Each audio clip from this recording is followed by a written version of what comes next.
बच्चों, इस वीडियो के माध्यम से हम लोग क्लास 5 के लिए चैप्टर नंबर 3 पढ़ेंगे। हिंदी ग्रामर में शब्द रचना। क्या है? शब्द रचना। शब्द रचना, शब्द की रचना कैसे होती है, आइए पहले इसको जानते हैं। यानी वर्णों के मेल से शब्द बनता है।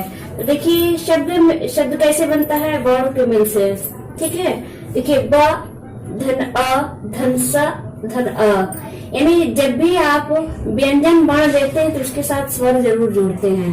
तो ये ब है, इसे मान लीजिए ये ब है, तो ब इसको वर्ण विच्छेद करेंगे तो ब हलंत वाला और अ रहेगा। वही चीज यहाँ पर है। ब धन अ धन स धन अ। क्या हो गया? इनको मिलाने से इतने वर्णों के मेल से एक शब्द बनता है जिसको हम बस कहते हैं। शब्द बनता है बस, यानी इन 4 वर्णों के मेल से एक शब्द बनता है बस। उसी तरह देखिए लड़की में कितने वर्ण आते हैं, आइए देखते हैं। ल धन अ, क्योंकि ला में अ है। ड धन अ धन क धन बड़ी ई। ठीक है, तो इनको जब मिलाएंगे ल अ मिलेगा तो ल, ड अ मिलेगा तो ड, क में ई की मात्रा लगेगी तो की। क्या हो जाएगा? लड़की। ठीक है, अब देखिए यहाँ सूरज है। सूरज में देखते हैं कितने बार मिलते हैं? स में बड़ा ऊ की मात्रा है ना? स्वर जो है ऊ है, तो स धन ऊ, र धन अ धन ज धन अ। क्या हो गया? सूरज। क्या हो गया? सूरज। सूरज में इतने वर्ण लगे हुए हैं। ठीक है ना? जब भी आप वर्णों को विच्छेद करेंगे तो आपको जो है जो एक वर्ण है, जैसे र है तो इसमें अ जुटा है, ज है तो इसमें अ जुटा है। यदि अ जो है जुड़ता है तो दिखाई नहीं देता है, बाकी मात्राएं जो है दिखाई देती हैं। ठीक है, चलिए आइए नीचे पढ़ते हैं। इन 3 शब्दों से कोई ना कोई अर्थ प्रकट हो रहा है। कह रहा है इन 3 शब्दों से कोई ना कोई, बस से मतलब समझ में आ रहा है कि वाहन है, लड़की यानी लड़की है, सूरज या सूरज है। कह रहा है कि इन 3 शब्दों से, तीनों शब्दों से कोई ना कोई अर्थ प्रकट हो रहा है। इस प्रकार हम कह सकते हैं कि वर्णों के सार्थक मेल को हम शब्द कहते हैं। शब्द किसे कहते हैं? तो वर्णों के सार्थक मेल को शब्द कहते हैं। शब्द किसे कहते हैं? ठीक है, तो आपको पता हो गया वर्णों के सार्थक मेल को शब्द कहते हैं। ठीक है, आइए नीचे देखते हैं क्या संकेत कर रहा है। वर्णों का ऐसा समूह जिसका कोई अर्थ नहीं निकलता, उन्हें हम शब्द नहीं कह सकते। जिसका अर्थ निकलता है उसको ही हम शब्द कहेंगे। बाकी और वर्णों के समूह जिसका कोई अर्थ नहीं निकलता है उसे हम शब्द नहीं कह सकते। जैसे ल क म, लकम का मतलब कुछ नहीं हो गया, ये गलत है, ये कोई शब्द नहीं है। वर्ण है, इसमें 6 वर्ण है, लेकिन इसका कोई अर्थ नहीं है, तो ये क्या है? इसे हम शब्द नहीं कहेंगे। किलड़, ये भी कोई अर्थ नहीं प्रकट कर रहा है। इस शब्द का भी कोई अर्थ नहीं, सार्थक अर्थ नहीं निकल रहा है, इसलिए यह क्या है? ये शब्द नहीं है। अब इसी को हम सही लिखते हैं। जब ये लकम को क ल म ल लिखते हैं, क म ल, तो क्या हो गया? ये सार्थक शब्द हो गया। कमल का मतलब, कमल समझ में आया, कोई फूल है। लड़की, लड़की, ये क्या हो गया? यही शब्द जब हम सही अर्थ के सही रूप में लिखते हैं तो क्या हो जाता है? वह एक अर्थ प्रकट करने वाला शब्द हो जाता है। यही कह रहे हैं कि जब ये कमल और लड़की के रूप में होंगे तभी ये शब्द कहलाएंगे। यानी जब ये शब्द सही क्रम में नहीं होंगे तो वह शब्द नहीं कहलाएंगे, और जब यही शब्द सही क्रम में लिखे जाएंगे, सही रूप में लिखे जाएंगे, तो वह शब्द जो है क्या होंगे? सार्थक शब्द कहलाएंगे। ठीक है, हिंदी शब्दों का वर्गीकरण। आइए हम लोग वर्गीकरण करते हैं। हिंदी शब्दों का वर्गीकरण, यह 3 वर्गों में बांटा गया है। हिंदी शब्द को 3 भागों में बांटा गया है। किस आधार पर इनका वर्गीकरण हुआ है?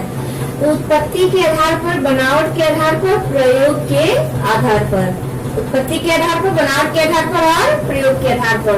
आइए उत्पत्ति के आधार पर हम पढ़ते हैं ये कितने प्रकार के होते हैं। उत्पत्ति के आधार पर शब्द 4 प्रकार के हैं। उत्पत्ति के आधार पर शब्द 4 प्रकार के होते हैं। देखते हैं कौन कौन। तत्सम शब्द, तत्सम शब्द को पढ़ते हैं। तत्सम शब्द क्या होता है? ये शब्द संस्कृत भाषा से आए हैं, ये शब्द संस्कृत भाषा से आए हैं तथा इनका हिंदी में ज्यों का त्यों प्रयोग किया जाता है। यानी तत्सम शब्द वो है जिसमें संस्कृत के शब्द को उठाकर सीधे हिंदी में प्रयोग किया गया है। जिसमें से क्या किया गया है? संस्कृत के शब्दों को सीधे उठाकर के हिंदी में प्रयोग किया जाता है, उसे हम तत्सम शब्द कहते हैं। जैसे सर्प, रात्रि, सूर्य, पुष्प, कार्य इत्यादि। ठीक है ना? ये क्या है? तत्सम शब्द है, सीधे संस्कृत से आए हैं। ये सब संस्कृत भाषा से आए हैं तो इनके हिंदी में जो का प्रयोग होता है, कोई परिवर्तन नहीं किया जाता है, सीधे के सीधे हिंदी में प्रयोग किया जाता है। और ये तद्भव शब्द देखते हैं उत्पत्ति के आधार पर। तद्भव शब्द, तद्भव क्या होता है? तो संस्कृत भाषा के जिन शब्दों के रूप में कुछ परिवर्तन करके उनका हिंदी में प्रयोग किया जाता है, यानी संस्कृत के शब्दों को उठा करके उसमें कुछ परिवर्तन कर दिया जाता है और उस परिवर्तित शब्द को हिंदी में जब प्रयोग किया जाता है तो वह शब्द क्या होता है?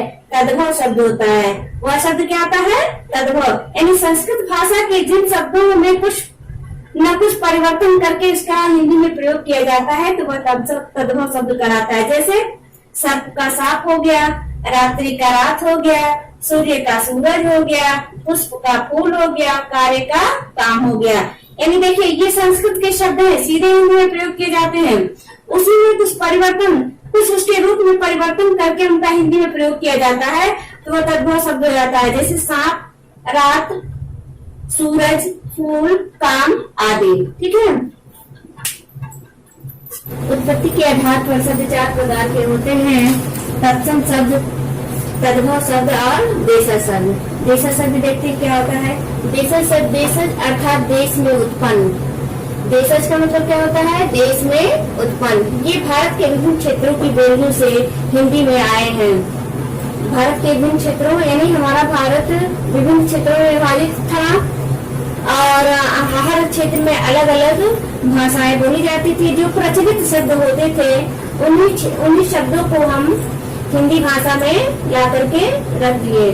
जैसे पगड़ी, खिड़की, जूता, पैसा, ये क्या है?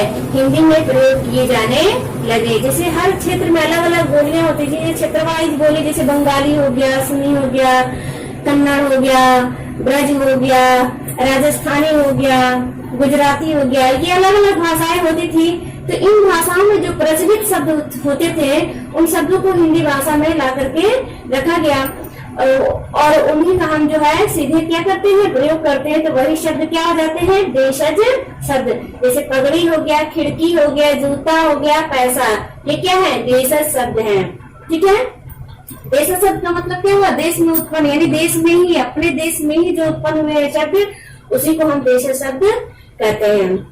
आइए विदेशी शब्द पढ़ते हैं। विदेशी शब्द क्या होते हैं? ये शब्द दूसरे देशों की भाषाओं से हिंदी में आ गए हैं। यानी ये शब्द, विदेशी शब्द क्या है? दूसरे देशों की भाषाओं से सीधे हिंदी में प्रयोग किए जाने लगे, उसे हम विदेशी शब्द कहने लगे। जैसे डॉक्टर, लाल पेन, टिकट, सब्जी, तौलिया आदि। ये क्या था? ये विदेशी शब्द था और इसको हम सीधे हिंदी में प्रयोग करने लगे। तो ये विदेशी शब्द है। विदेशी शब्द का मतलब क्या होता है? दूसरे देशों की भाषाओं को हिंदी में सीधे प्रयोग किए जाने लगा। ठीक है।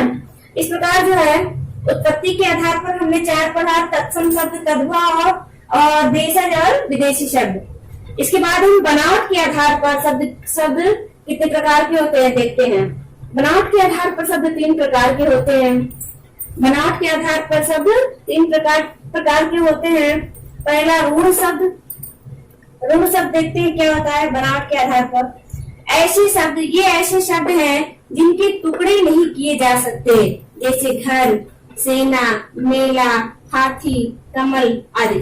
रूढ़ शब्द का मतलब होता है कि उन शब्दों को हम टुकड़े नहीं करेंगे। टुकड़े करेंगे तो उनका अर्थ रूढ़ हो जाएगा, यानी कोई अर्थ नहीं निकलेगा। तो ऐसे शब्द को हम रूढ़ शब्द कहते हैं। जैसे घर है, घर को तोड़ेंगे तो क्या अलग अलग शब्द बनेंगे? नहीं। सेना है, सेना को अलग तोड़ेंगे तो सेना, तो कोई शब्द निकलेगा नहीं, कोई अर्थ भी नहीं निकलेगा। इसलिए ऐसे शब्द को हम क्या कहते हैं? रूढ़ शब्द कहते हैं, जिसका कोई टुकड़ा नहीं किया जा सकता है, न ही कोई अर्थ निकाला जा सकता है टुकड़े करने के बाद। ठीक है, तो ऐसे शब्द को हम रूढ़ शब्द कहते हैं। आइए देखिए बनावट के आधार पर यौगिक शब्द क्या होता है। यौगिक शब्द ये शब्द ऐसे हैं जो दो शब्दों के योग से बने होते हैं। यौगिक का मतलब होता है यौगिक योग, योग का मतलब क्या होता है जोड़। तो यौगिक से पता चलता है कि यह योग है यानी जोड़ा गया है। ये शब्द ऐसे हैं जो दो शब्दों के योग से बने, यानी दो शब्द जुड़े हुए हैं, इनके सार्थक टुकड़े किए जा सकते। अगर इनका टुकड़ा किया जाए इन यौगिक शब्द का तो दोनों के अलग अलग अर्थ निकल जाएंगे। यौगिक शब्द में क्या होता है, ऐसे शब्द जो दो शब्दों के योग से बने होते हैं और इनके जब टुकड़े किए जाए तो इनका अलग अलग सार्थक अर्थ भी निकल सकता है।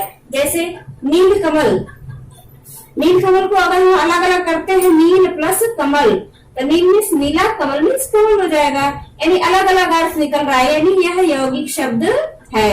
पाठशाला, पाठ धनशाला, पाठ का मतलब पाठ होता है लेसन और शाला का मतलब होता है घर, यानी वही कह रहा है कि दोनों का अपना अलग अलग अर्थ निकलता है। ऐसे शब्द को जो सार्थक अर्थ वाले योग के साथ बनते हैं उन्हें यौगिक शब्द कहते हैं। ये ऐसे शब्द जो दो शब्दों के योग से बने होते हैं जिनका कोई सार्थक अर्थ निकलता है।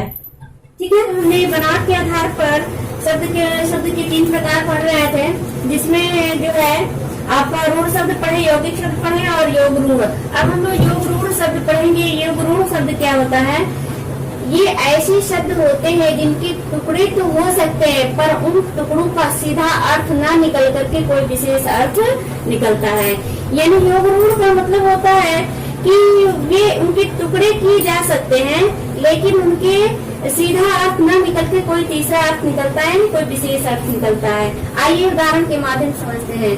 पंक धन ज, पंक मीन्स होता है कीचड़, जन जन्मा, यानी पंकज, पंक धन ज क्या हो जाएगा पंकज, तो इसका अर्थ होता है कीचड़ में उत्पन्न होने वाला अर्थात कमल।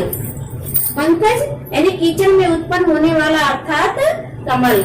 उसी तरह दूसरा उदाहरण देख रहे हैं, यहाँ देखिए कह रहे हैं ऐसे शब्द होते हैं जिनके टुकड़े तो हो सकते हैं। देखिए टुकड़े हो गए, पंकज का टुकड़ा हुआ है पर उन टुकड़ों का सीधा अर्थ न निकल करके कोई विशेष अर्थ प्रकट करता है, वह जो है क्या हो जाता है योग रूढ़ शब्द हो जाता है। जैसे कीचड़ में उत्पन्न होने वाला अर्थात कमल, इसका अर्थ होगा क्या कमल। नीलकंठ, नीलकंठ यानी नील और कंठ मीन्स कंठ, तो क्या हो जाएगा नीलकंठ, नीले कंठ वाला अर्थात शिव, नीले कंठ वाला अर्थात शिव, यानी तीसरा अर्थ विशेष अर्थ निकलता है, वह क्या हो जाता है योग रूढ़ शब्द हो जाता है। लंबा धन उदर, लंबोदर, लंबा उदर वाला, उदर मीन्स होता है पेट, लंबा उदर वाला अर्थात गणेश, यानी गणेश की ओर संकेत करता है लंबा लंबोदर। तो ये क्या हो गया योग रूढ़ शब्द हो गया। ये ऐसे शब्द होते हैं जिनके टुकड़े तो हो सकते हैं पर इनका सीधा अर्थ न लेकर के विशेष अर्थ की ओर हम चलते हैं, तो वह शब्द क्या हो जाता है योग रूढ़ शब्द हो जाता है। अब जो है हम लोग प्रयोग के आधार पर शब्द को देखते हैं। प्रयोग के आधार पर शब्द दो प्रकार के होते हैं, विकारी शब्द और अविकारी शब्द। विकारी शब्द क्या होता है, इन शब्दों के रूप में लिंग वचन के कारण विकार या परिवर्तन आता है। इन शब्दों के रूप में यानी विकारी शब्द क्या होता है, लिंग वचन के कारण विकार या परिवर्तन आता है। जैसे संज्ञा, संज्ञा किसी का जैसे लड़का का नाम हो गया या किसी लड़की का नाम हो गया या किसी गांव का शहर का नाम हो गया, कोई भी है तो उसमें जो लिंग वचन के कारण फिर परिवर्तन होता है। अगर लड़का है, लड़का का नाम है मान लो सरिता है तो सरिता लड़की हो गई तो उसके रूप में परिवर्तन हो सकता है, यानी विकार हो सकता है। सर्वनाम वह, तुम, अपना, अपनी, ये सब क्या है इसके लिंग वचन के कारण इसमें विकार या परिवर्तन होता है। विशेषण, विशेषण में भी परिवर्तन किया जा सकता है। क्रिया भी, जैसे जाता है, जाती है, खाता है, खाती है, तो क्रिया में भी परिवर्तन हो सकता है। तो ऐसे शब्द को हम क्या कहते हैं विकारी शब्द। यानी प्रयोग के आधार पर जो विकारी शब्द होता है वह संज्ञा, सर्वनाम, विशेषण, क्रिया के परिवर्तन, क्रिया के कारण परिवर्तन हो सकता है। ऐसे शब्द को हम विकारी शब्द कहते हैं। अविकारी शब्द क्या होता है, अविकारी शब्द, इन शब्दों के रूप में किसी भी प्रकार से कोई भी परिवर्तन नहीं किया जा सकता। अविकारी शब्द में इन शब्दों के रूप में, यानी ये शब्द है, ये किसी भी कारण, ये लिंग हो, वचन हो, कोई भी कारण हो, उसमें कोई परिवर्तन नहीं किया जा सकता है। इन्हें अव्यय भी कहा जाता है। इनको व्यय नहीं किया जा सकता, इनको तोड़ा नहीं जा सकता, इनको मरोड़ा नहीं जा सकता है। ये शब्द क्या होते हैं? अविकारी शब्द होते हैं, इनका कोई विकार नहीं हो सकता है। ये कौन शब्द होते हैं? जैसे क्रिया विशेषण, संबंध बोधक, समुच्चय बोधक, विस्मय बोधक, विस्मयादि बोधक, ये क्या है? ये अविकारी शब्द है। क्रिया विशेषण में क्या होता है? धीरे धीरे, जल्दी जल्दी, इसमें कोई परिवर्तन नहीं होता है। लिंग या तो लड़का हो या लड़की हो, या वर्तमान काल में हो या भूतकाल में हो, या कोई भी स्थिति में हो, वह धीरे धीरे, जल्दी जल्दी, इसमें कोई परिवर्तन नहीं होता है। तो ये क्या होते हैं? अविकारी शब्द होते हैं। संबंध बोधक, यानी संबंध होता है कि ये, अरे, वो, ये सब क्या है? इसमें भी परिवर्तन नहीं होता है। समुच्चय बोधन है, समुच्चय बोधक में भी परिवर्तन नहीं होता है। विस्मय आदि, आश्चर्यचकित प्रकट करते हैं, हाय, ये सब क्या है? इसमें परिवर्तन नहीं किया जा सकता। ऐसे शब्द को हम क्या कहते हैं? अविकारी शब्द कहते हैं। इस प्रकार बच्चों हमने शब्द की रचना पढ़ी और शब्दों का वर्गीकरण किया, जिसमें आपने 3 वर्गों में बांटा शब्दों को: उत्पत्ति के आधार पर, बनावट के आधार पर और प्रयोग के आधार पर। उत्पत्ति के आधार पर हमने शब्दों को 4 भागों में देखा: तत्सम शब्द, तद्भव शब्द, देशज शब्द और विदेशज शब्द।